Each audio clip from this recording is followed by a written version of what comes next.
Tu te trouves dans un aéroport européen avec 9500 € en espèces dans ton sac. Tu connais la règle. Rester en dessous du seuil des 10 000 € signifie, en théorie, qu'il n'y a rien à déclarer.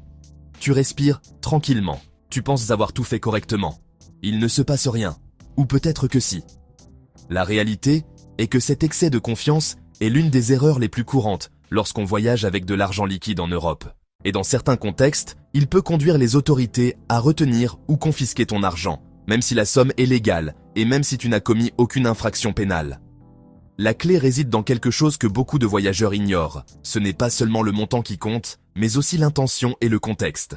La règle européenne sur les espèces, ce qui est légal et ce qui ne l'est pas.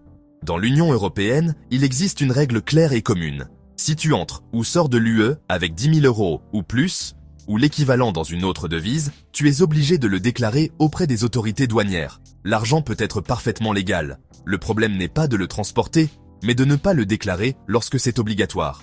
Ce système existe pour prévenir des délits tels que le blanchiment d'argent, le financement du terrorisme, la fraude fiscale grave.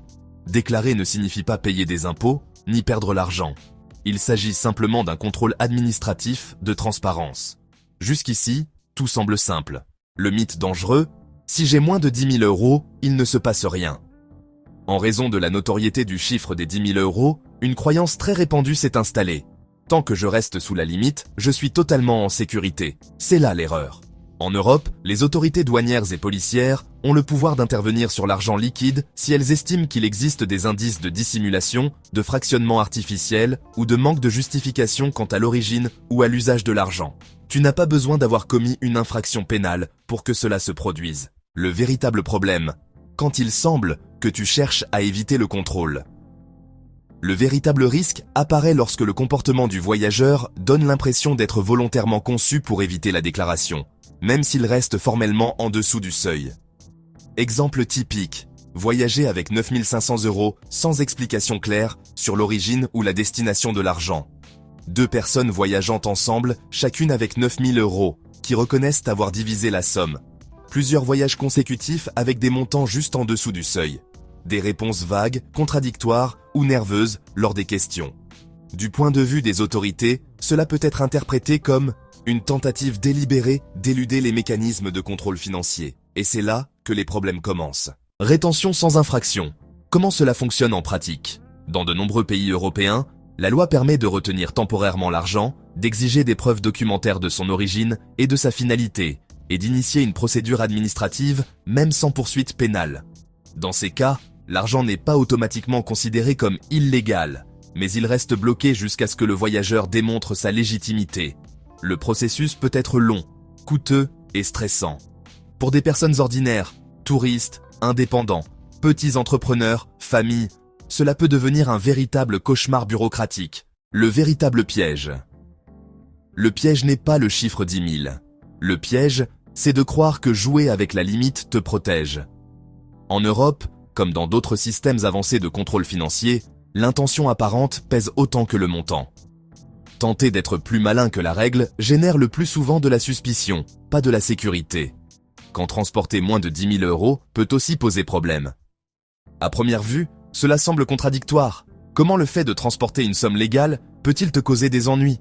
La réponse se trouve dans quelque chose qui, en Europe, n'apparaît pas toujours sous un nom aussi clair qu'aux États-Unis, mais qui existe dans la pratique, le fractionnement délibéré des espèces pour éviter les contrôles. Les lois européennes contre le blanchiment d'argent ne se concentrent pas uniquement sur des montants fixes, mais sur des schémas de comportement. Ce que regardent les autorités européennes. Lors d'un contrôle douanier ou policier, les agents n'évaluent pas seulement combien d'argent tu transportes, mais aussi pourquoi tu le transportes, d'où il provient, à quoi tu comptes l'utiliser, si ton comportement semble conçu pour éviter un contrôle. Lorsqu'une situation suggère que l'argent a été volontairement divisé pour ne pas être déclaré, le soupçon s'active. Et à ce moment-là, le « je suis en dessous de la limite » cesse d'être un bouclier. Le cas le plus courant, voyager accompagné et diviser l'argent liquide. C'est le scénario classique. Un couple, des amis ou des membres d'une même famille voyagent ensemble avec 18 000 € au total. Connaissant la règle des 10 000 €, ils décident vite de diviser la somme. 9 000 € pour l'un, 9 000 € pour l'autre. Chaque personne, prise individuellement, reste en dessous du seuil. Sur le papier, tout semble correct. Voyagez-vous ensemble? À quoi sert cet argent? Pourquoi le transportez-vous séparément? Si les réponses indiquent que l'objectif était d'éviter de déclarer la somme totale, les autorités peuvent considérer que l'argent appartient à une même unité économique, le fractionnement est artificiel. Il existe une intention d'éluder les mécanismes de contrôle. À partir de ce moment, elles ne voient plus deux personnes avec 9 000 euros, mais une seule opération de 18 000 euros non déclarée. Un autre schéma qui déclenche des alertes est celui des voyages multiples. Exemple, une personne doit transférer 27 000 euros. Au lieu de les déclarer en un seul voyage, elle effectue 3 voyages distincts avec 9 000 euros chacun. Même si chaque passage individuel reste sous le seuil, l'ensemble des mouvements peut être interprété comme une stratégie visant à éviter la déclaration. En Europe, les autorités partagent des informations entre contrôles, analysent les schémas d'entrée et de sortie, évaluent la cohérence économique du voyage. Ce n'est pas une hypothèse théorique, c'est exactement le type de comportement que les systèmes de prévention cherchent à détecter. Un point clé, et souvent mal compris, est le suivant. L'argent peut être parfaitement légal et pourtant être retenu. Non pas parce qu'une infraction précise est présumée, mais parce que l'origine n'est pas suffisamment claire. L'usage déclaré ne paraît pas cohérent. La manière de le transporter semble conçue pour dissimuler. Pour les autorités européennes, la transparence élimine le soupçon. Le fractionnement, au contraire, l'alimente. Pourquoi le système se méfie du jeu avec la limite? Les règles européennes reposent sur un principe fondamental. Celui qui n'a rien à cacher déclare ou explique sans difficulté. Lorsqu'une personne voyage toujours juste en dessous du seuil, divise l'argent entre des accompagnants ou adapte son comportement pour éviter les contrôles, le message perçu par les autorités est clair. Cette personne cherche à ne pas être vue. Et dans le domaine du contrôle financier, ne pas vouloir être vu est le premier signal d'alerte. Partie 4. Comment fonctionne la rétention et la confiscation administrative de l'argent liquide en Europe? Quand le problème n'est plus l'argent, mais la procédure. Ici, nous entrons dans la partie la plus délicate de tout le système, celle qui surprend le plus la majorité des voyageurs. En Europe, il n'est pas nécessaire d'avoir une condamnation pénale pour que l'État retienne ton argent liquide, l'immobilise pendant des mois, t'oblige à prouver qu'il est légitime. Tout cela se fait par le biais de procédures administratives, et non pénales. Et cette différence change tout. Ton argent est retenu, pas confisqué. Du moins au début.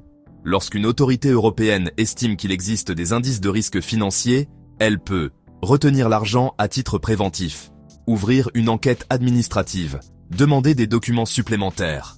À ce stade, tu n'es pas formellement accusé d'une infraction, mais tu n'as plus accès à ton argent.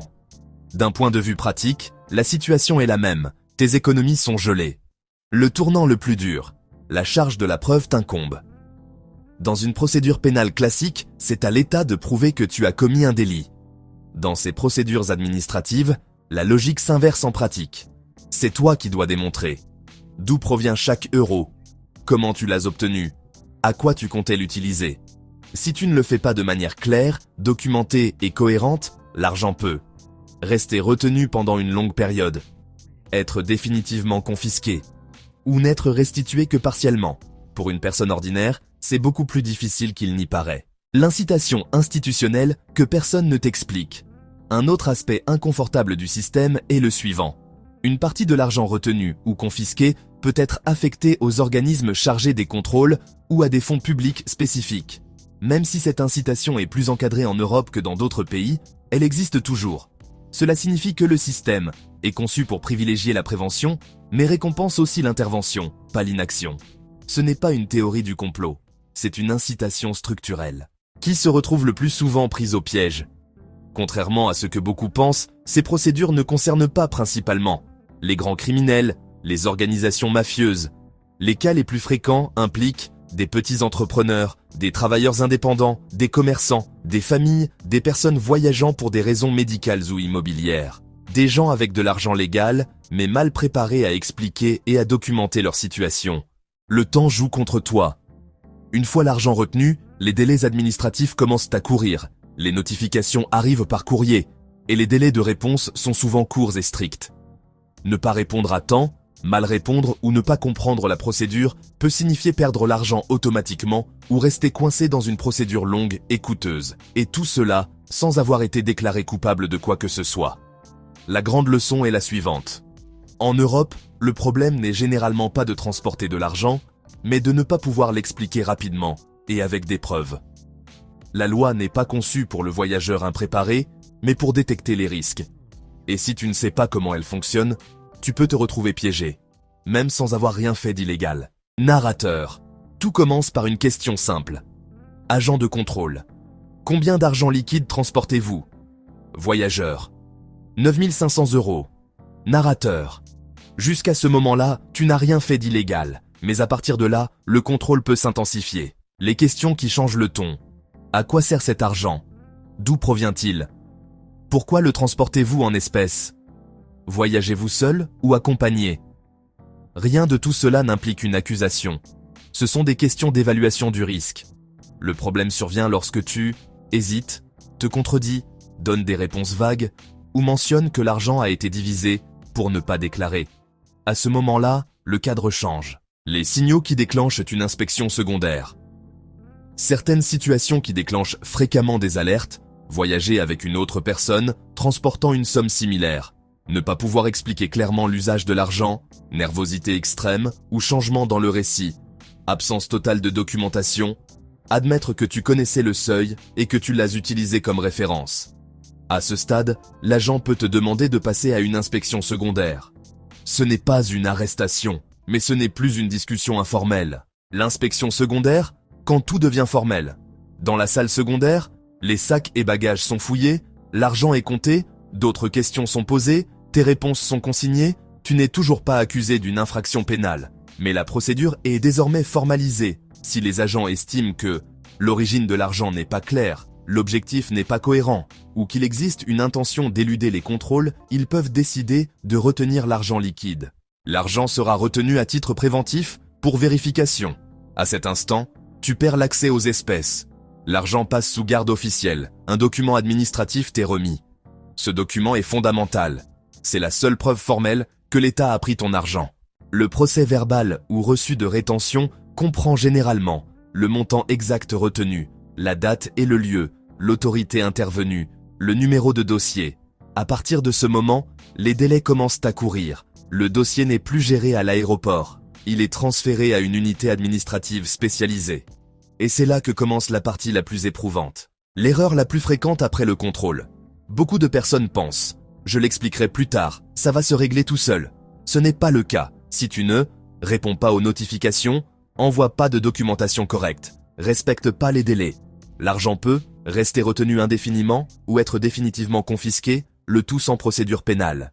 Pendant que le dossier avance, tu n'as pas accès à cet argent, les dépenses continuent, le stress augmente.